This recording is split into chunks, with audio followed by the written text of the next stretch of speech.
Well, there you are again. Charlie Greer podcast. I do this every day. Today, Tales from Sunset Boulevard. Before we do that, please like, share, subscribe. If you want to support the channel, which you do, the information is in the description for Zelle. Zelle's an app for, anyway. Let's do this. Tales from Sunset Boulevard. I would say Sunset Strip, but you can't really cruise the strip anymore. They passed a law. I don't know if you guys know this, from like Crescent Heights on to like West Hollywood, Beverly Hills. You can't. People used to cruise the Sunset Strip. Not anymore. And that happened years ago. So I spent a lot of time on Sunset. And so let me break it down. So Sunset runs to, I think you can take it to the beach basically. But the Sunset Strip pretty much ends when it hits like Beverly Hills. And then you go through proper Hollywood. Then they have what they call, in the Rainbow and the Roxy and the Whiskey, the Viper Room. That's all in like West Hollywood. And I played all those places. But back going east on Sunset, I spent most of my time around what they call Guitar Gulch, which is the area where they got the Guitar Center, Sam Ash, Mesa Boogie, Carvin was there, a bunch of guitar stores. And I managed a cafe there, Abbott's Habit on Sunset. And then if you go further east, you get into East Hollywood, where it kind of turns, you start going downtown. I lived off of Sunset, in like near Sunset and Alvarado in Echo Park. And at the time, it was not a place. It's hip now and expensive, but back then it wasn't. Like when I moved there, because it was cheap, my friends barely came by. They and rightfully so. It was, kind of dangerous. But yeah, you can take Sunset basically from downtown all the way. Hope you have a few hours. You can take that, but it's mostly known for that one area. Where,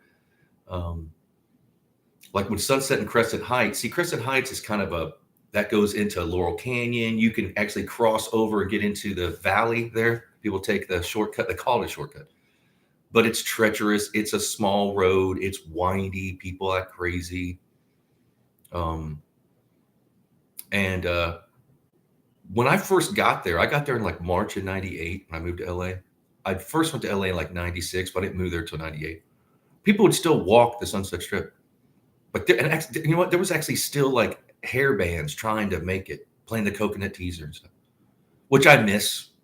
I miss that kind of granted, I was never like in a glam band. I was more like a rock and roll dude, but I loved it. I had friends.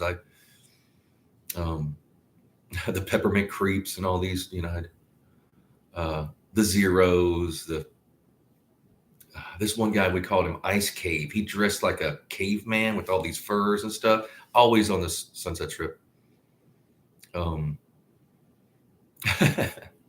He was cool.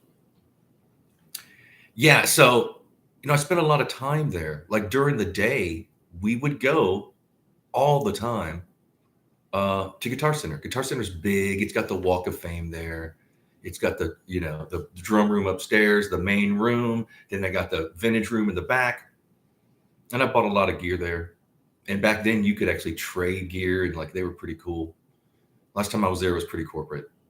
And then there's a underpass. Like say if you want to park in the back, and there's an underpass, and on that wall there's a long, huge, like you can flyer and put out business cards and stuff.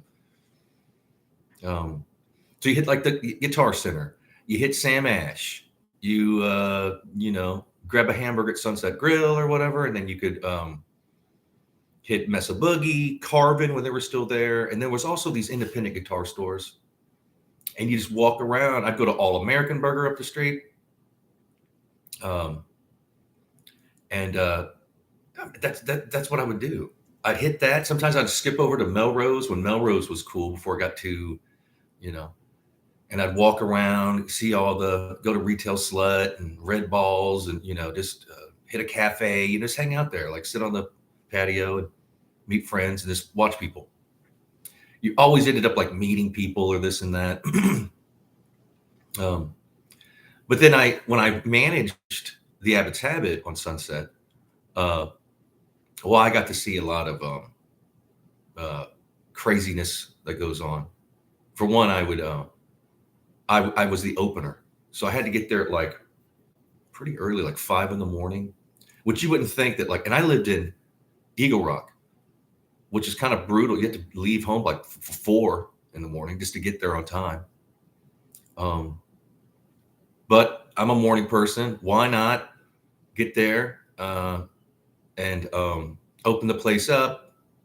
Our fresh, bagels and stuff would show up. The breads, they always had a delivery there. The 2 guys in the kitchen would be there.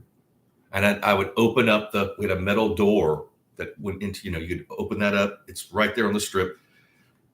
Pardon me. And then you got your patio. And a lot of times I would open up that metal gate and there would be something going on.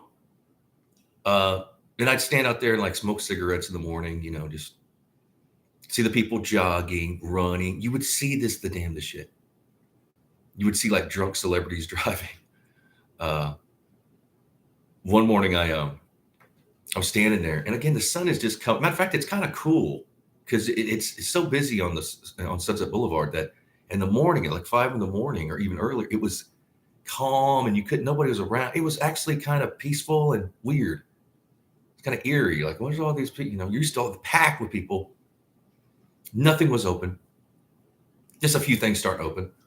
And I was out there smoking and I heard this, I looked to my left and here comes like probably one of the most expensive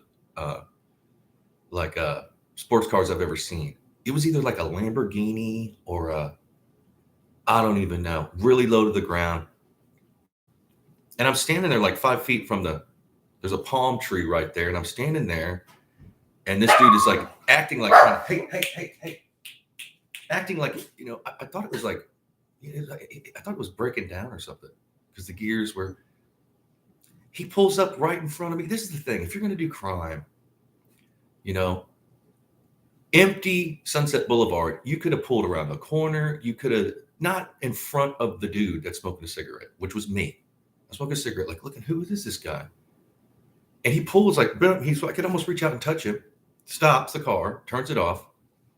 It's hard for him to get out because he's so low to the ground. He's kind of a bigger dude. And just runs, leaves the door open. Like, what the, huh?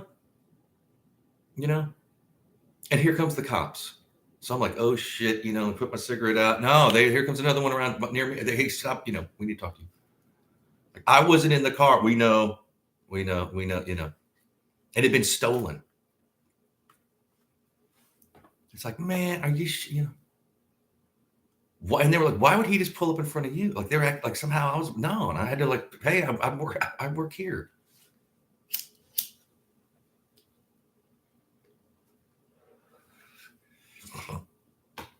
Another morning, it was a little later. People were starting to come around. Again, I'm standing there. There's a palm tree. I used to stand by. I'm like 5 feet from the street. Because I'd smoke away from the entrance of the store. And here comes like a van with window. And there, like, I don't know if you guys remember this, but it was like a porn van. They shot porn like in a van. And again, they pull right up to me. And I'm like, what the? And they're just doing their thing. Huh? Like, go around the corner, man. I don't want to be in your, I don't even want to be a bystander. And they turned the camera on me. I'm sure there's somewhere out there where you could see, unless they edited it out. Just like, again, I know nothing attracts a crowd like a crowd, but it's like, if I was doing, why would you want to pull up? And I've seen that happen over and over and over again, man. It's like, you could go a mile down and no one's there, or turn the corner in a parking lot, and no one's there, and be, it's like sabotage. They want to get caught, kind of thing. I don't know if I should say this, but fuck it. I saved David Spade from getting a DUI. He was blistered drunk. And he was driving it was like a new Cadillac or something. One of these, at the time. And his trunk was closed, but there was like stuff hanging out of it. And he was, could barely walk, belligerent, just, I said, hey, and other people that I work with, they're like, hey, that's David Spade. I was like, yeah, I know, get his car keys. So I went and got his car keys. Hey, man, just chill out, sit here. No, not tell me.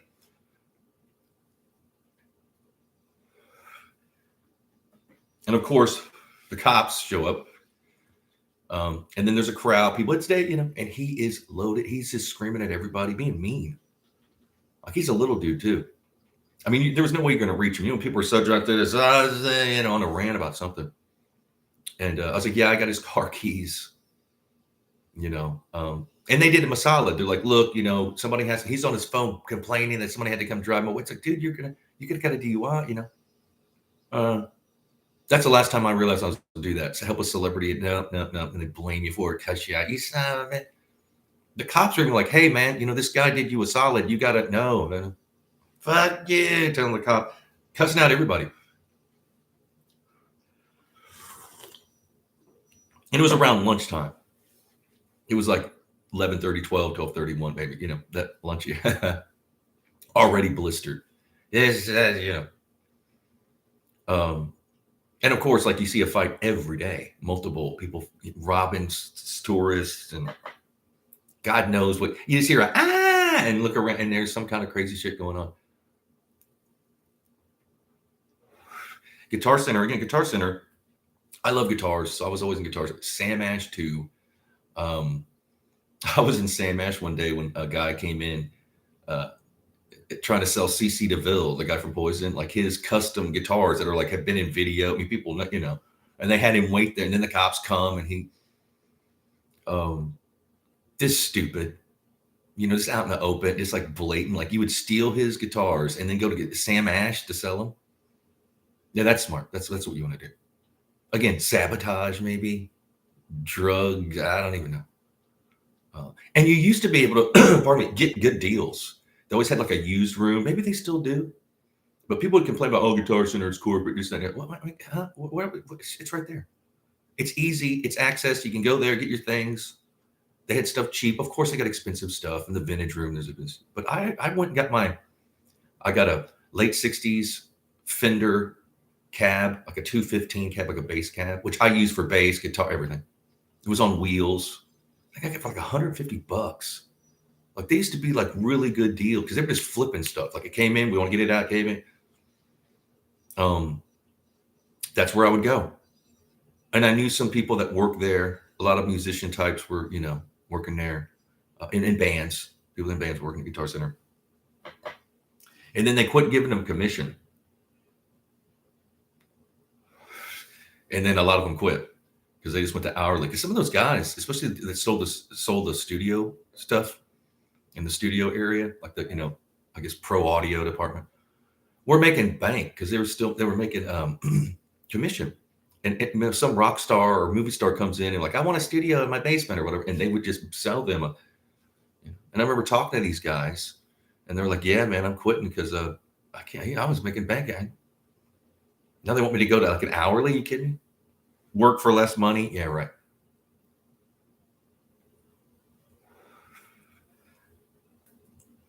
And then when I lived off of past East Hollywood into Echo Park, there on Sunset and Alvarado, so say if you're going Sunset East and you hit Alvarado, you take a right on Alvarado. That first like street there is called Kent. Take a left, you going up this hill. That's where we parked, and I lived in like a duplex behind the house. There's like a row of duplexes, and it's right before it's right there near the 101. And I moved in there in like 98, 99. Bad time to be, but it was cheap. I was paying for that duplex like $325, which is unheard of. No, $375. It used to, Amanda Plummer, I think her name is, the actress. She used to live there, and she drew on the walls. And so the landlord's like, do not paint over this one. Okay. Her crazy ramblings. So I was up on this hill and I had a porch and I could see like the Hollywood sign. I could see the 101. I could see down on Alvarado. I could see the sunset. It was cool, especially at night. Turn off your lights inside and open the door. And before, like people started moving, it got bad. That's why I had to leave. But cool. If again shit would pop off, you hear like like gun. The helicopters be like, stay in your house, do not come out. But I could wander down Sunset, and at the corner of Sunset and Alvarado is just like this old school legendary like like taco stand. They're known for the burritos, and their thing is like they put lard in their bean burrito, which are awesome. You get like this big bean burrito for like $1 or $2. Uh, and of course, there's all kinds of craziness going on there. I mean, it's just like a. I had to quit going at night. That's my thing. I'd go at the, and I was like, nah, I'm going to quit because there's this, people approach you about certain things, solicit you about no, different kind, 4 or 5 different solicitations. Like, no, man, I just want a burrito. I know why you're here. No, you don't. I'm just getting a burrito. And there was a Teox, I think it was called. It was a restaurant. Had a weird name. It was Teox. They had. I ate there all the time. That was on Sunset, like past Alvarado. And then, if you start going west from Alvarado back into, you're going to go through Silver Lake, which is like the Silver Lake Lounge. They had off of Silver Lake Boulevard, there was a club. I forgot the name of it. It's like in a residential area, but I would see great bands there. So Daniel Lanois, Betty Blowtorch, the Upper Crust, like some really cool gigs. It was a small kind of club. Courtney Love tried to start a fight with me one night out there. Good times. So I spent a lot of time around there, all through, like, I guess you call it the Strip. Then East Hollywood had all these funky stores. Then it curves. It heads into, like, you're getting into like Silver Lake and Echo Park.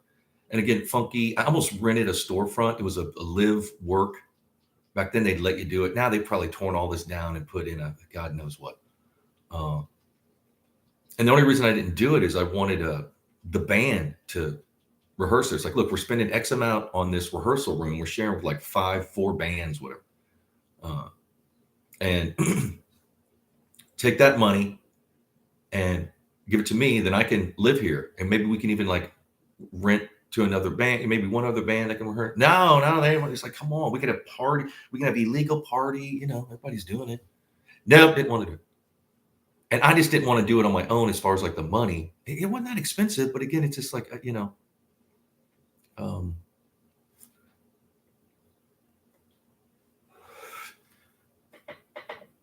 I should have live and learn, because I knew a lot of people that would do that. They would live, have an art studio, have like every weekend, have like an art, show, charge people to come in, give away wine or whatever. There was like illegal, like stand up, like comedy. You go see like an outlaw comic at someone's loft or whatever they call them. Like right there off of Sunset. Then they cracked down on that. They we need permits. We need.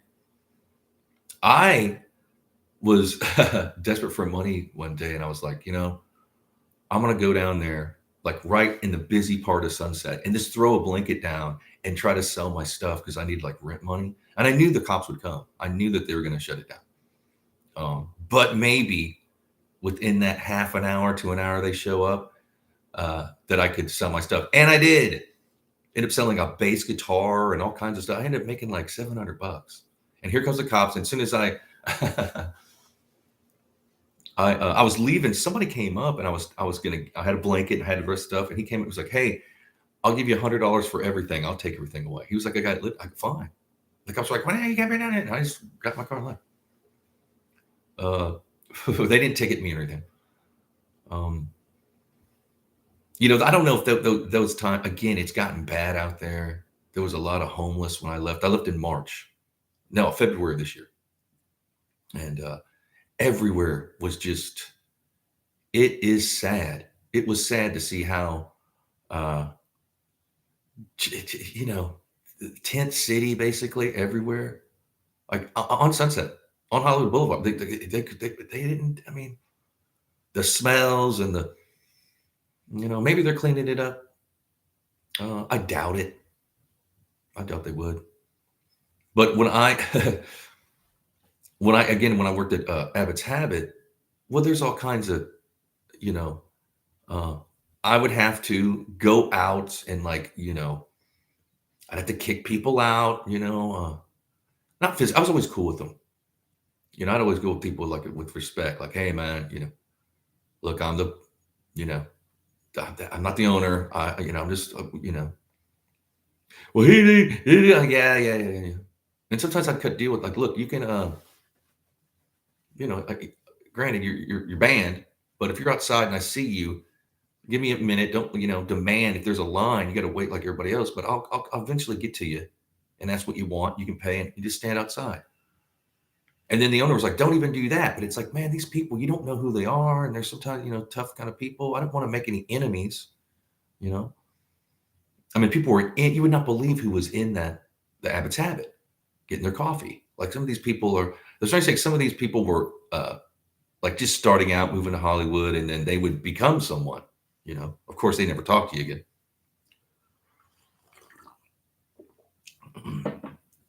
I curated the art shows. We had art shows.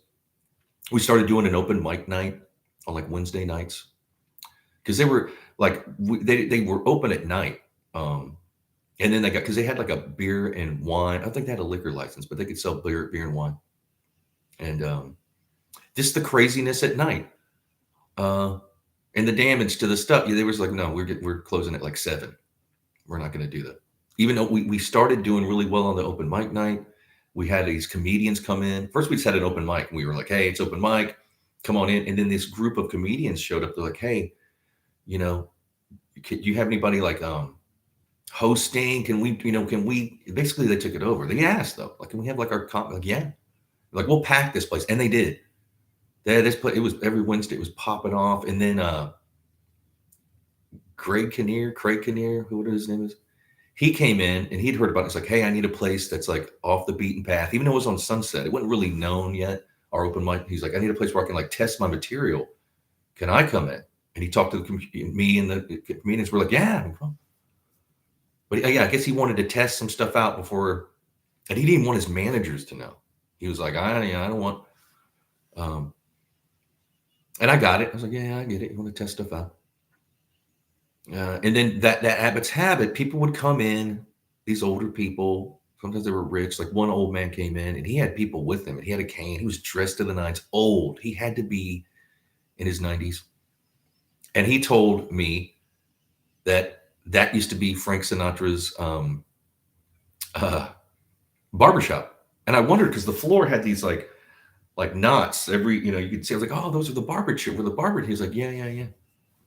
He also told me about like a shooting that happened in there. Then before it was Abbott's Habit, I forgot the guy's name, but he was like technically a rock star. And it was called Top Fuel Coffee. He had it all black and it was kind of cool. Quentin Tarantino was there all the time writing and stuff. And so it'd been that business, that, the address there had been something for decades. Last time I saw it, last time I walked by it, it kind of looked like the Abbott's Habit, but it was like a wine bar, and there was hardly anybody in there. I mean, there was people in there, but not like how it was with the Abbott's Habit. The Abbott's Habit would be every table was taken, people standing around. There was a line. It was bam, bam, bam.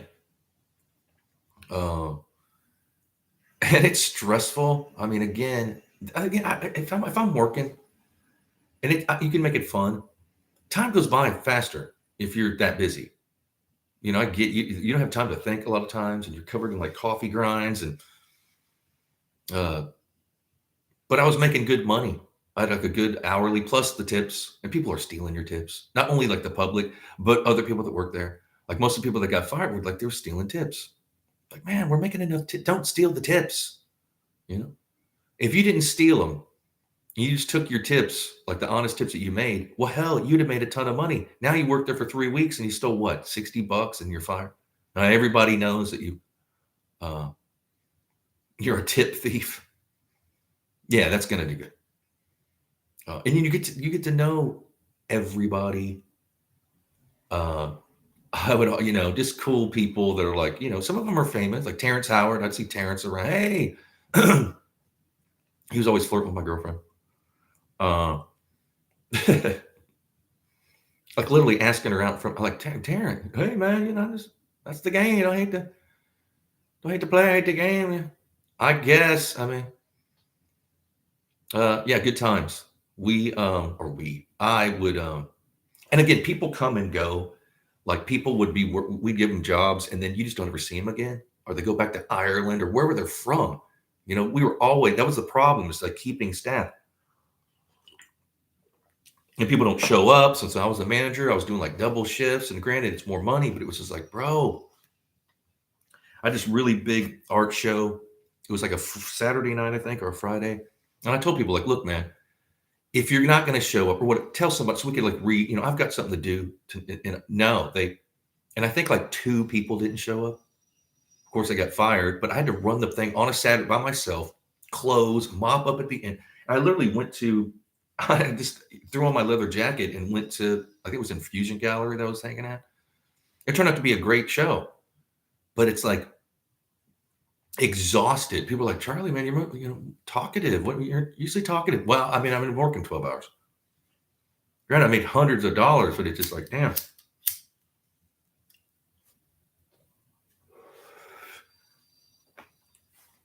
And little things up and down Sunset, like little, the baked potato. We used to play that on Sunset. We would, and some of these places come and go, and they're like illegal dwelling. Kind of, you started, tattoo parlors up and down Sunset. Like Purple Panther was right next door, or like maybe one or two businesses over, and I got a lot of my tattoos there.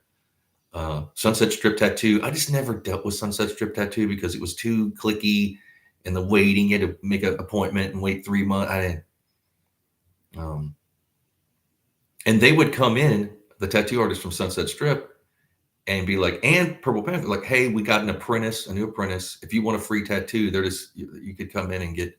I was like, no, I don't want to. And a friend of mine did. He at Sunset they had an apprentice, and he got something on his shoulder, like some kind of like and of course it looked horrible.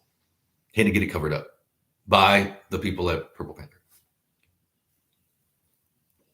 I mean, you just don't want a free tattoo from an apprentice. I don't care where it's at. But good times, good heartfelt times. I mean, I miss those times. I miss running around, and again, it's not for everybody. I get that. People are like, I couldn't do it. Yeah, I see. Yeah, I understand.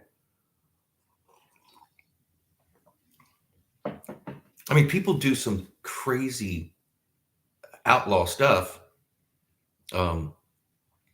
Right, right off Sunset, like around the corner. I think it was like Sierra Bonita.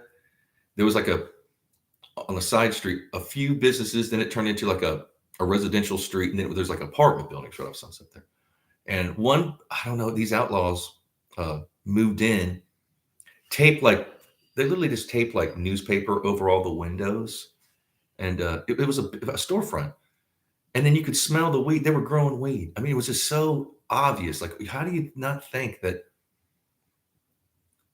corner there is where the cops like do their they do their breaks or whatever, or like transfer whatever they're like, huh? Didn't you scope it out? And then of course it's going to happen. I mean, of course, you could smell the weed, and then next thing you know, here's the DEA or whatever pulling. Yeah.